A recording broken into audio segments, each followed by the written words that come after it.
Hello, everybody, and welcome to another show for Let's Chat About Aging in Your Community. And as listeners already know, and for those of you joining for the first time, we are a local organization, Chats Community and Home Assistance to Seniors. But the issues that we talk about really do have national implications as well as the local ones. We focus on topics that deal with aging with dignity, allowing people to stay engaged and active and contributing to their own communities. And today I am really delighted to talk to one of my friends who I've known for several years now and whose organizations have worked closely with Chats in the past and continue to do so. And we're going to talk about a very important issue and one that is of growing concern within the older adult population and for senior serving organizations. And that's homelessness and people who are at risk of becoming unhoused. So today I have a consummate expert in this issue to talk to, and that's Michael Braithwaite of Blue Door. Michael has over 32 years of experience creating innovative solutions to better support vulnerable people. He joined Blue Door in March of 2019 as its CEO and previously worked at Raising the Roof and 360 Kids in York Region. Michael is also a board member of the Canadian Housing and Renewal Association, as well as a board member of Waterfront Toronto. And I should note that Michael and I have also worked together on a number of different committees in York Region, the Human Services Planning Board of York Region. We both sat on the Seneca Polytechnic Advisory Council for a number of years. And as I also mentioned, our two organizations, Chats and Blue Door, and Michael's previous organizations, 360 Kids and Raising the Roof, have worked together to address this very important and concerning issue. I also had a invitation to participate on Michael's podcast that he runs. And Michael, I'll ask you to tell us a little bit about that podcast as well, so we can make sure that people listen in. But just to get us started, can you tell us a little bit about the challenges around this issue and what's happening? I recently read a report to York Region Council that said there's something like 80,000 people in our community alone, and that number is growing, who are either unhoused or are facing challenges with housing. Yeah, thank you, Christine. Thanks for having me here today. It's wonderful. I mean, Chats is a incredible organization, and our community is so fortunate to have your leadership and your team doing the life-saving and changing work that you do.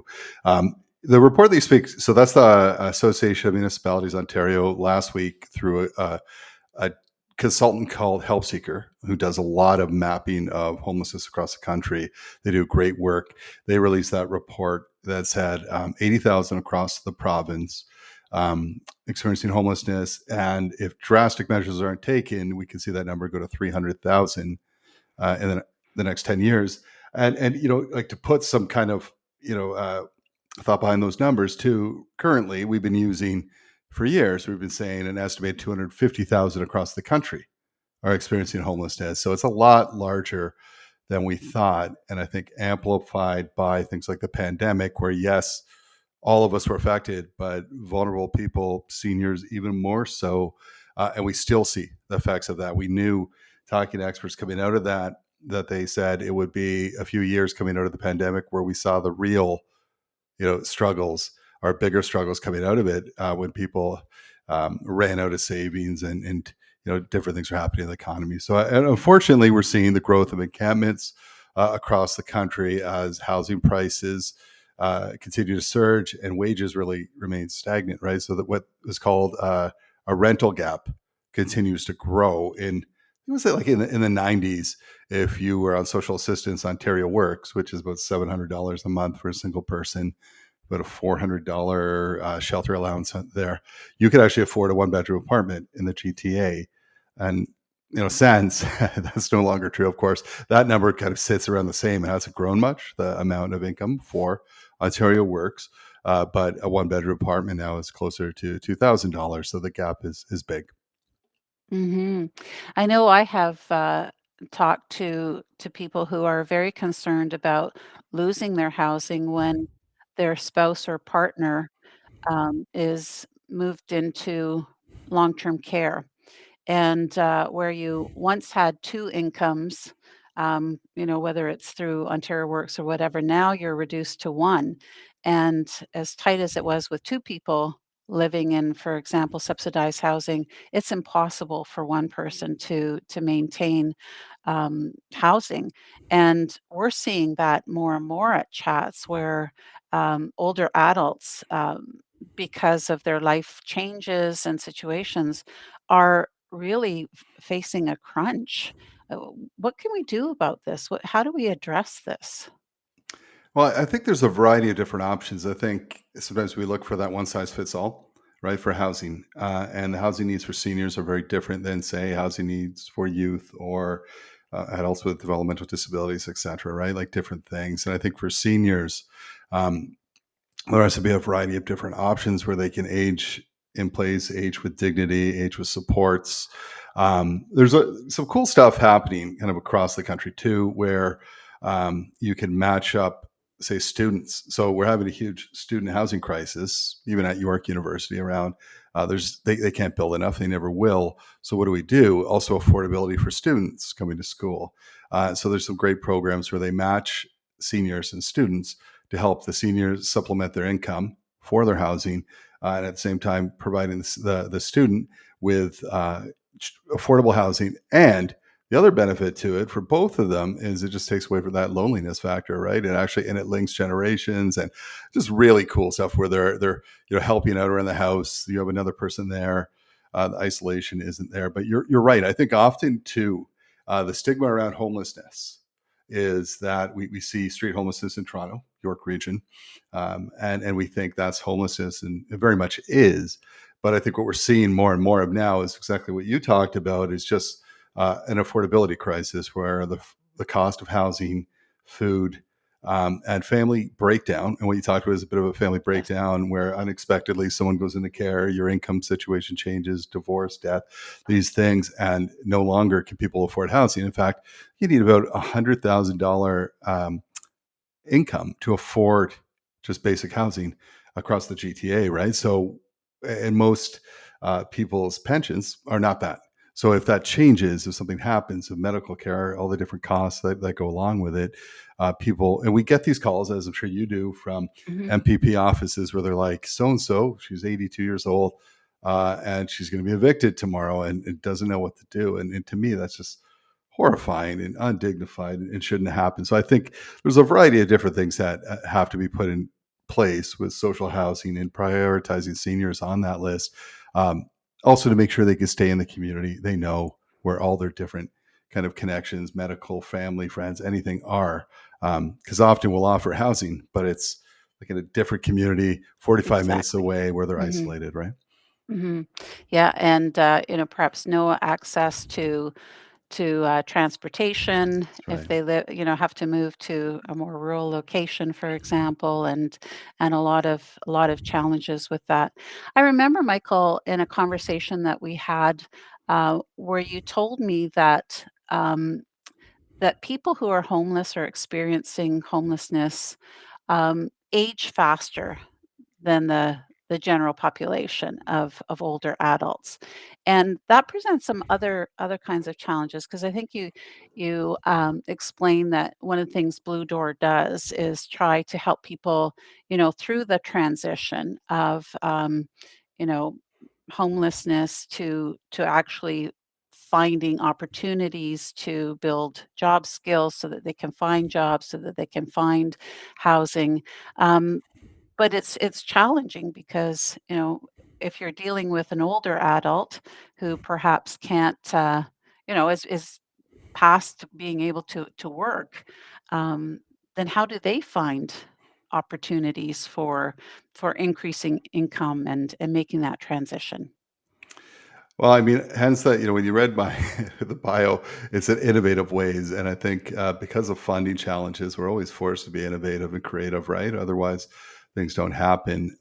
You're right. So the average life expectancy of a male experiencing homelessness is 47, which is, I think I just read too in Canada for males around 80, 81. It's dropped a bit, right? But 47 years old, right? And when you see a lot of gentlemen that are chronically homelessness, which is 6 months in homelessness, over 6 months, they appear to be a lot older, right? Because the elements have not been kind. So we usually describe seniors at Blue Door as anyone over the age of 50. And for a long time, even in our men's emergency housing, we would have it's 18 to 100 at different needs again, and we know that, right? An 18-year-old has very different needs for housing than 83-year-old. And so we've started a program called Forward for senior men, and know that we also know that seniors experiencing homelessness are the fastest growing sector experiencing homelessness, which is, again, how horrible is that?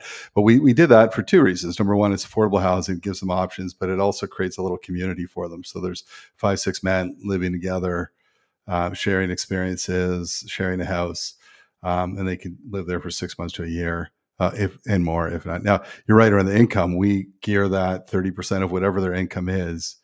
Then they, and it's not a lot, so it's truly affordable. And I think sometimes what gets lost when we talk about across Canada affordable housing, CMHC, Canadian Mortgage Housing Corp, will say, well, affordable housing is 80% of mid-market rent. Well, $1,600 is way is not affordable to Yeah. most, right? Yeah. So we talk deeply affordable, and deeply affordable usually is what 30% of whatever your income is. So if your income, and so suppose you're charging two, three, $400 rent, and that's just barely affordable for many of our clients. hmm hmm Now, I know that York Region last year implemented or approved a strategy for homelessness. And how does Blue Door work with the region? And what changes might we see as a result of this new strategy? Now, the region's an excellent partner, and I think they've really stepped up their efforts over the last year or so. Council's been great, understanding that this is top of the priority list. And when everyone has, the more people have housing, the better our GDP is, right? There's proven around links to that, and so the region has provided a lot more funding for operationally to find new spaces, whether it be emergency or transitional. They've built more transitional housing, working with partners. They've set up a capital fund for nonprofits to build deeply affordable housing and get people off the waiting list. And so they've worked with Blue Door. Blue Door's opened 2 new hotel programs for families and for men. We've added new beds. We've expanded our Out of the Cold program, and that's a tough one too. The Out of the Cold program, where we run in faith communities, we go around. I also see a lot of seniors in that program too, and it breaks my heart because that is a seasonal program where people are asked, like this morning, as we talk, it's like minus 26 at Hmm 7 a.m. They have to leave, right? And one of the seniors talked to us and not even complaining, saying, "What I do is I ride the bus all day until the program opens at 5, and I'm back." And in the off season, he does that more and more. He says so. It takes him about a month when we open in October to realign his body to sleeping lying down because he's always sleeping sitting up, Oh. right? And what it does to his circulation, it's just awful, right? Like so, it can't stop there. Like with programs like that, we can't stop with and think that's good enough with like just a cot and a meal and you're on your way, right? It has to really stop with dignified, affordable, supportive housing and community too. hmm hmm Yeah, I was talking to a colleague who was mentioning that early in the morning she goes to a gym across the street from a faith organization that provides a warming center, and she says at 7 o'clock in the morning she sees all the people leaving the church, and she's sort of wondering where do they go for the day, until, as you mentioned, this gentleman had to find some way to seek shelter until he could go back again. Yeah, it's I mean, they're the survival skills that they shouldn't have to, but I mean, again, hats off to the region. We saw that. So last year we opened a new one in East Gwillimbury, and that might be the one she's speaking to because it's near LA Fitness. And so sometimes we have to figure out, like, we don't want to create problems. We want to be good neighbors. So that church would empty out at 7 and they'd all go down the street to Tim Hortons. And the Tim Hortons owner was saying, look, and just a wonderful guy. Like, I love you guys, but like when 30 men come in and hang out all day, it kills my business. So what we did is now In From the Cold runs a warming center during the day. The church would do it. The church just needs their space back in those faith pieces, right? So what we really need are 24-hour spaces, right? So people don't have to leave, especially in weather like this. So we work with our neighbors and we solve that. But it's interesting too. It's not just about a roof over your head. And I say that too. So I was talking to the housing worker at that program, and I said, "How's it going?" He said, "Well, I found housing for two guys here, and they turned it down." I said, "Well, why?" He said, "Because," and this is what's very important, I think, even for seniors, is he said, every day they come here, there's 30 different friends and staff that they can hang around and have a chat with, and someone cares, someone's asking about them. If I put them in housing, that all stops, right? If we don't think differently. Now we are getting better at having aftercare where you're visiting the seniors, making sure they're going to chats, doing different things, working with partners. But for the longest time, we were like, all right, perfect. We have so-and-so housing. And then they'd be back in the shelter a month later. I'm like, well, what are you doing here? They're like, well, when I came here, I had friends and family and warm food and people care. There was a community. So we have to be very purposeful. And when you're thinking about solutions for seniors, don't just, scattered housing might work for some, but it is that community aspect where the loneliness and different pieces play. And we hadn't considered that. Now we do. And we're a little more successful with people staying in housing.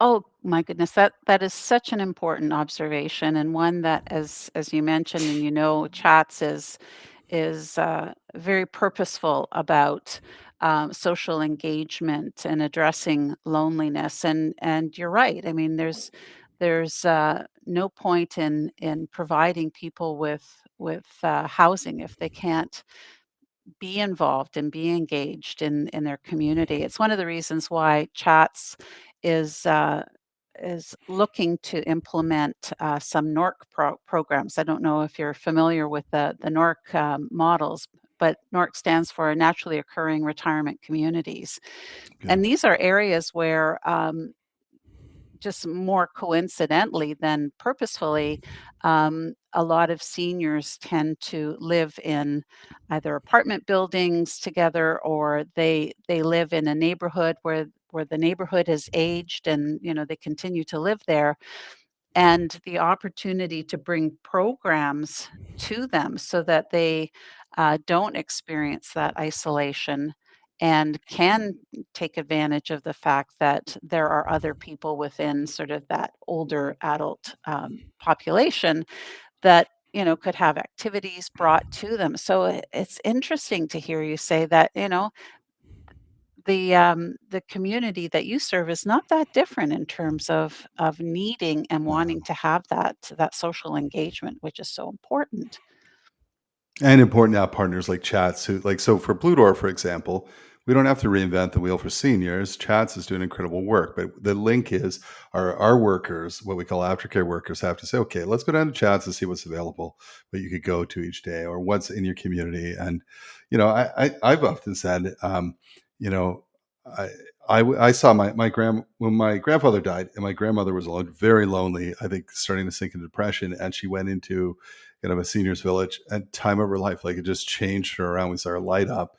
She had friends and purpose and activities, and just loved it. It was a great way for the last 10 years. She was alive. And I've seen that. And that's what I've told my spouse. I'm like, we need to go into that. Like, that's what I want.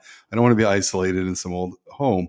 And I think that I was just reading today around, kind of designing spaces for seniors. And they're saying, like, it's not really about a large space, but around more bigger community spaces within, and Mhm. linking, as you said, those now, like, trying to link people together so you do have that community looking out for each other too. And we've seen, right? That's that men's forward group, like the six guys become almost like brothers to each other, and they live there, and not without, like any family, arguments or different things, but they're also learning there how to cope with relationships and when things get a little strained, because most likely these guys are going to have roommates and do that, so they're working through Mhm. that type of thing. But they love the community, and community. When we ask, so at on our podcast on the way home, the first question we asked you that was like, what does home mean to you? And no one ever says, well, it's like, a roof, it's this structure. They talk about family, love, community, hope, safety, comfort, all those things that we all want. And if a home doesn't provide that, it is just becomes four walls and a roof, and that's not enough. Mhm. Yeah, absolutely.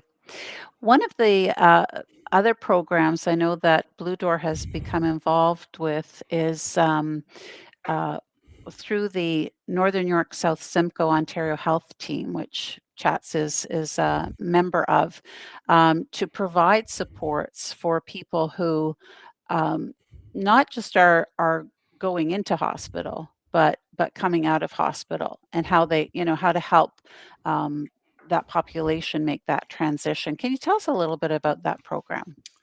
Well, so I think one of our core pillars at Blue Door, we kind of work within three pillars, and if it doesn't fit in there, we don't do it, and there's others that do.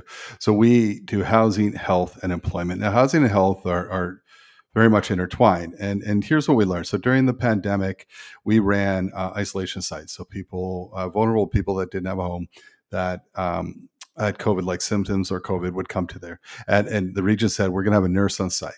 So having a nurse where they were triaged immediately, and we saw the results. Like, oh wow, they got their meds sorted. They were dealing with things. They got healthier quicker, and they were able to house them quicker and get them. Like, and I said to one of our directors, Alex Chang, has been a staple at Blue Door for 15 years, and is an incredible guy. I said, Alex, we need to figure this out. Like, yeah, we don't do health. Like, we are not qualified, Alex, right, to supervise healthcare professionals. But we said, why are we doing this for all our residents? I don't understand.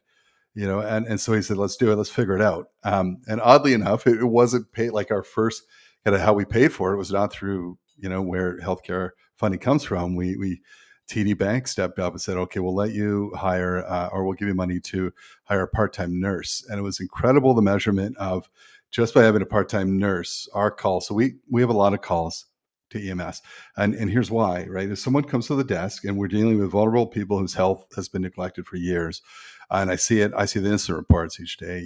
My blood sugar's low. I'm having trouble here. I can't Mhm. feel my feet. Mhm. Anything like that. When the only recourse for staff, we're like, well, we'll call 911, and EMS comes in and it says either, okay, let's go, let's take you to South Lake, or not, or here's like, you're all right, but let's monitor whatever. And it's very traumatic for everyone involved. And it's very expensive, right? But just by adding a part-time nurse, we cut those calls in half, which was like, we have a significant number of calls, so we cut in half. And so it was like, look, not only because they could come up to the nurse and say, this is my, and she's like, oh, let's do a test, let's do this here. Oh, it's your meds are off, let's readjust your meds and talk to you, whatever. And so it's fantastic, right? We saw that, and they were getting healthier faster. And then they had links to healthcare providers too. So when they did move out, they could continue to look after their health and not end up back at the shelter. So we did that, which was neat. And then through the region saw that and said, okay, well, we're going to support that as well, because we know that will help them keep housing. So now we have a full-time nurse on, which is wonderful. We have a doctor that comes in every other week. Dr. Melanie Henry has been incredible, right? And can help support that. And we do that in partnership with the Canadian Mental Health Association, York South Mhm. Simcoe, again, who can supervise the nurses. So we do that in partnership with them. And then another piece that we saw at South Lake Hospital and talking with them is South Lake is an incredibly busy, chaotic place, right? The need is high. And they were saying, not because we want to, but we're just kind of discharging people after, and a lot of seniors, we're discharging them into homelessness, right? There's no Mhm. link, there's no, Right. so we found money again through TD and other means to have something called an inreach worker that actually works within the hospital, that the doctors, emergency, anyone can refer and say, hey, we're going to discharge, Christina tomorrow. And so we link you not just to Blue Door, but any needs that you have, and reconnecting. And I think the numbers last year was like 852 people chatted with, the diversion of 400 people that would have ended up on the street, right? To here's what you can do, here's what you can. And I just read the other day too, that, and I'm sure you know this, but the number of seniors across the country aren't accessing the benefits they're entitled to, right? They just have no idea, right? Because no one's ever sat down, and it's pretty um, sometimes it's a little complicated. So no Hmm. one's, and so they're just not Yeah. accessing them. So just doing things like that, right? Yeah. So that healthcare piece and working within the teams and working with organizations and our partners, we've been able to do that. So people are not only ready to be housed, right, but they're able to have stability in their housing because they're healthier. They have a doctor, they have links to a nurse. I mean, the ultimate goal, I think, for us is to actually have a full, like many, like Toronto and others do, have a full clinic for vulnerable people where identification is not needed. Again, not just for Blue Door clients, but for any vulnerable people that don't have access to come in and they can get this free, access to healthcare and speedy healthcare with doctors and nurses that understand the population, Hmm. and then they could get, and then they're like, the more we invest in that, the less it's going to cost us at ERs and housing. And South Lake is an incredible partner, and they've talked about, we can't just expect everyone to come to us. We've got to kind of move what they're doing with the, in Georgina, et cetera. We've got to move out to our community and support them where they're at. Hmm. Yeah.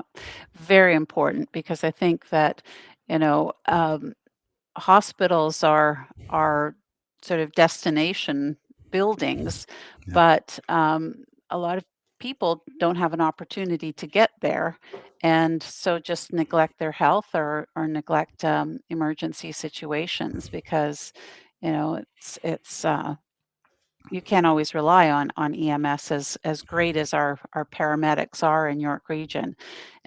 So we have to look at those different and innovative ways. And I think that's one of the reasons that Chats is so keen on leading in this area of developing the naturally occurring retirement communities with programs that wouldn't just be for people who live within a building, but within sort of that neighborhood or that community who could come in and access potentially healthcare services or healthcare information, get support and assistance with navigating forms. I mean, there's a lot of, as you said, there's services out there, but the ability to figure out how you access those services is sometimes very daunting or near impossible Yeah.